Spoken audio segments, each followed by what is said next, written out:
Singapore की चुड़ैल season 3 आखिरी सीजन। अगले चंद दिन अली के लिए अजीब बेचैनी में गुजरे। डायरी में लिखा सच अब उसके जहन में हर वक्त घूमता रहता था। वो जान चुका था कि ज़ैनब पर लगाया गया इल्ज़ाम झूठा था, मगर वो लोग कौन थे जो उसके शौहर को ले गए थे और फिर सब कुछ छुपा दिया? ये सवाल अब उसके लिए एक राज नहीं बल्कि एक जिम्मेदारी बन चुका था।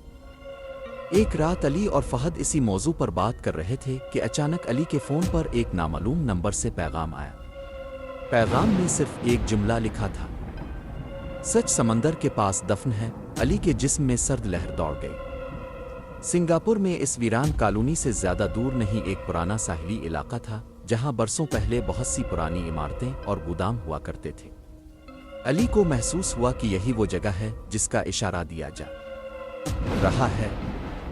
अगली रात वो दोनों इस साहिली इलाके की तरफ निकल पड़े।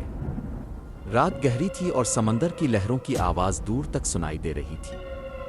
पुराने गोदामों के दरमियान चलते हुए उन्हें एक टूटा हुआ सा गोदाम नजर आया जिसका दरवाज़ा आधा खुला था। जैसे ही वो अंदर दाखिल हुए, फिजा में अजीब सी ठंडक फैल गई।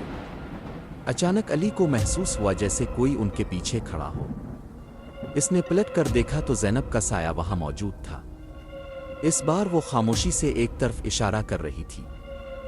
गोदाम के एक कोने में पुरानी लकड़ी के तख्ते पड़े थे।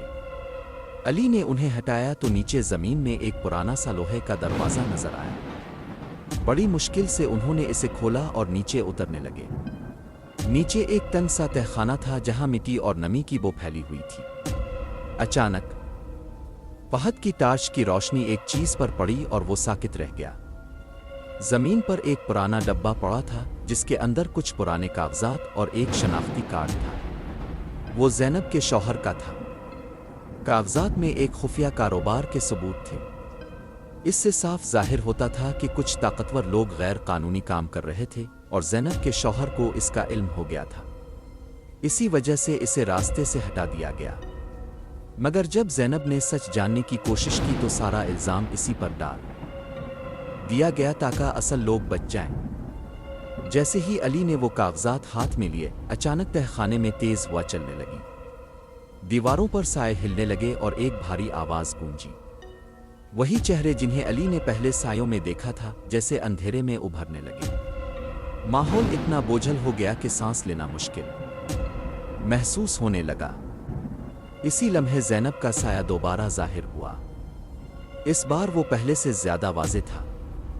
इसने आहिस्ता आहिस्ता अली के हाथ में मौजूद कागजात की तरफ देखा और फिर आसमान की तरफ। अचानक सब कुछ खामोश हो गया। हवा रुक गई और तहखाने की फिजा बदल गई। ऐसा लगा जैसे बरसों से कैद एक दुख अब खत्म हो गया हो। ज़ैनब का साया आहिस्ता आहिस्ता मध्यम होने लगा। इसकी आंखों में अब वो गम नहीं था बल्कि सुकून था। वो आखिरी बार अली की तरफ देखती है जैसे इसका शुक्रिया अदा कर रही हो और फिर धीरे धीरे रोशनी में तहलील हो जाती है। चंद हफ्तों बाद अली ने वो तमाम सबूत हुक्काम तक पहुंचा दिए।